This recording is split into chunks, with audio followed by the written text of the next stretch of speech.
السلام علیکم ورحمۃ اللہ وبرکاتہ۔ الحمدللہ والصلاة والسلام علی رسول اللہ، اما بعد۔ آج ہم بات کرتے ہیں سجدہ تلاوت کے متعلق کہ کیا سجدہ تلاوت فرض ہے یا سنت ہے، اور اس کا ادا کرنے کا کیا طریقہ کار ہے۔ اگر ادا کیا جائے تو کیا حکم ہے، اور اگر ادا نہ کیا جائے تو اس کا کیا حکم ہے۔ شرعی طور پر سجدہ تلاوت کی بہت اہمیت ہے۔ اسی کی اہمیت کے اندازہ درج ذیل حدیث سے اب لگایا جا سکتا ہے آپ کو، کہ جو حدیث ہم بیان کرنے والے ہیں کہ حضرت ابو ہریرہ رضی اللہ تعالی عنہما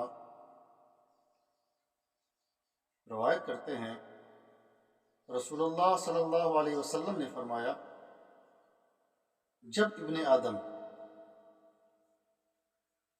کسی آیات سجدے کی تلاوت کرتا ہے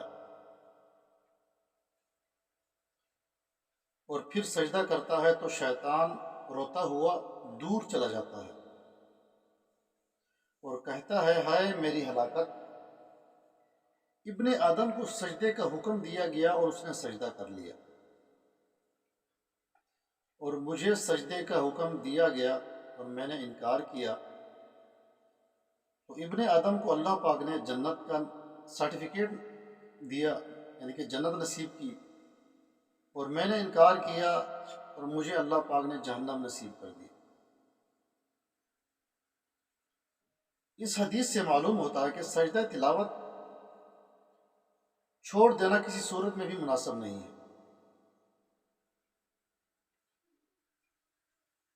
جب انسان آیات سجدہ پڑھے، خواہ وہ زبانی پڑھے یا دیکھ کر پڑھے، یا نماز کے اندر ہو یا نماز کے باہر حالت میں ہو، ضروری ہے، اسے واجب نہیں کہا جا سکتا، لیکن سجدہ اگر کر لے اس کے لیے بہتر ہے، کیونکہ حضرت عمر رضی اللہ تعالی عنہ سے ثابت ہے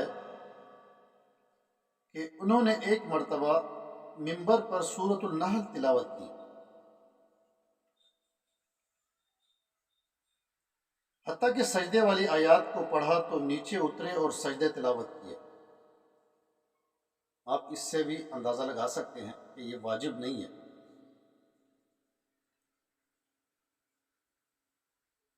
آپ کے ہمراہ لوگوں نے بھی سجدہ کیا، پھر اگلے جمعہ بھی سورۃ نحل کی تلاوت کی گئی۔ جب آیات سجدہ تلاوت کی تو فرمانے لگے، اے لوگو، ہم سجدے پر مشتمل آیات کی تلاوت کرتے ہیں، جس نے سجدہ کر لیا تو اس نے درست کام کیا،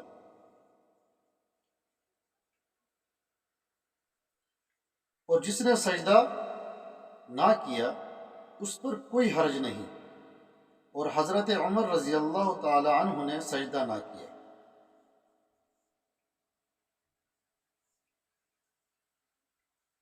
مزید فرمایا، بلا شبہ اللہ تعالیٰ نے ہم پر سجدہ تلاوت فرض نہیں کیا، بلکہ اسے ہماری ثوابدید پر چھوڑا ہے۔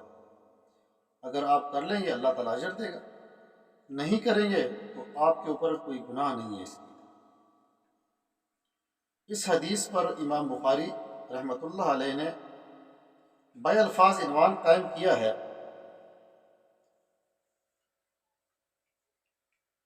اس شخص کا بیان جو کہتا ہے کہ اللہ تعالیٰ نے سجدہ تلاوت واجب نہیں کیا۔ اس کے بعد آپ نے کچھ آثار بیان کیے ہیں جن سے معلوم ہوتا کہ سجدہ تلاوت واجب نہیں ہے۔ واضح رہے کہ حضرت عمر رضی اللہ تعالیٰ عنہ نے سورۃ نحل میں سجدہ نہ کرنے کا عمل صحابہ کرام رضی اللہ تعالیٰ عنہ کی موجودگی میں کیا، پھر سجدہ تلاوت والی آیات بھی پڑھی، لیکن آپ نے سجدہ نہ کیا۔ اگر سجدہ تلاوت واجب ہوتا تو رسول اللہ صلی اللہ علیہ وسلم اسے سجدہ کرنے کا حکم دیتے کہ یہ آپ نے ہر حال میں کرنا ہے۔ اللہ کے رسول اس کا حکم دیتے کہ آپ نے ہر حال میں یہ ادا کرنا ہے، اور اس کا حکم اللہ کے رسول کا اس طرح نہیں موجود۔ اللہ تعالیٰ نے ثواب دیدی پہ چھوڑا ہے انسان کے، اگر کوئی کرے گا تو اللہ تعالیٰ اجر دے گا، نہیں کرے گا تو گنہگار نہیں ہوگا اس